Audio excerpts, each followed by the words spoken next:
What is an aircraft structure? An aircraft structure is the physical framework of the aircraft. It supports and carries loads, maintains the aerodynamic shape, holds all major components such as the wings, the fuselage, and landing gear. These components together form what we call the primary structure, meaning that the structure that is essential for flight safety. And one of the most important areas to understand is this. The aircraft structure is a load carrying system. This means the aircraft exists to resist loads. But what is load? Load is simply the force applied to the aircraft. An aircraft experiences many types of load during operation, but today we're going to focus on three most fundamental. We have tension, compression, and shear. Welcome to BEMG Flight Science. If you like aviation, you are in the right place because here we break down complex aviation topic into simple explanation. Simple and clear explanation. So don't forget to like this video and subscribe if you haven't already. So let's start. So we're gonna start with the first load. What is tension load?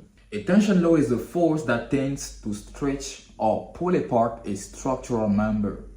Let me give you one example. Imagine pulling both ends of rope. The rope becomes longer and thinner.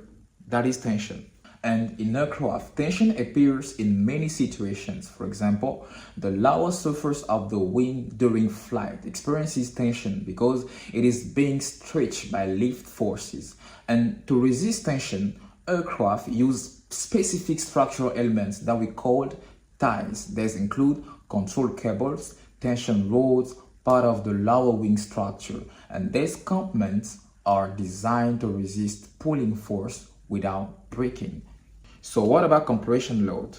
If tension load tends to stretch or pull apart a structural member, compression load tends to push inward. It is the opposite of the tension load. Let us see it. Compression is the opposite of tension. It is the force that tends to push inward, shortening or crushing a structural member. Imagine pushing both ends of column. It becomes shorter and thicker. That is compression. Okay? In aircraft, compression appears, for example, in the upper surface of the wing during flight. And the components designed to resist compression are called struts. Example, wing struts. So, by the definition of compression, we can understand something. Compression has important effect.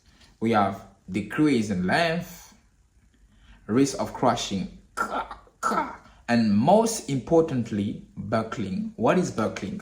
Buckling is the form of structural instability where a component suddenly bends sideways under compression. Or we can say buckling is a sudden sideways deformation of a structure under compression. And very important area, high-speed flight increases compression loads and hard landings create strong compression forces in the landing gear.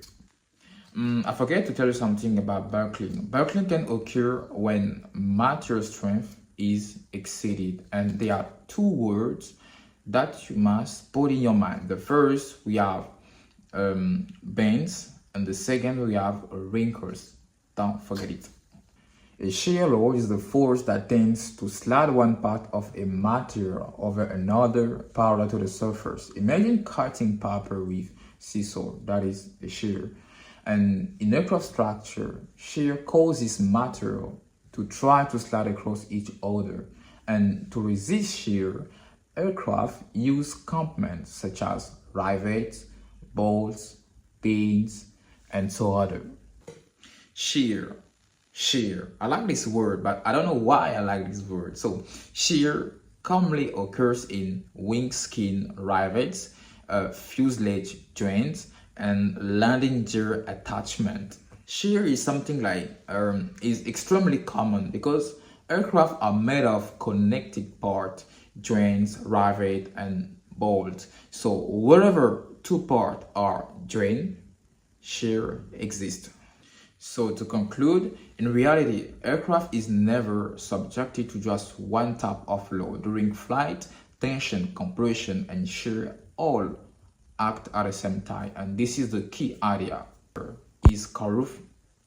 That's why aircraft structure is carefully designed, tested. They must be strong enough to resist loads, light enough for efficient flight, and safe under all conditions. Because in aviation, safety doesn't come from eliminating forces, but it comes from understanding them and managing them correctly. So if you like this video, don't forget to subscribe to BEMG Flight Science, and see you in the next class.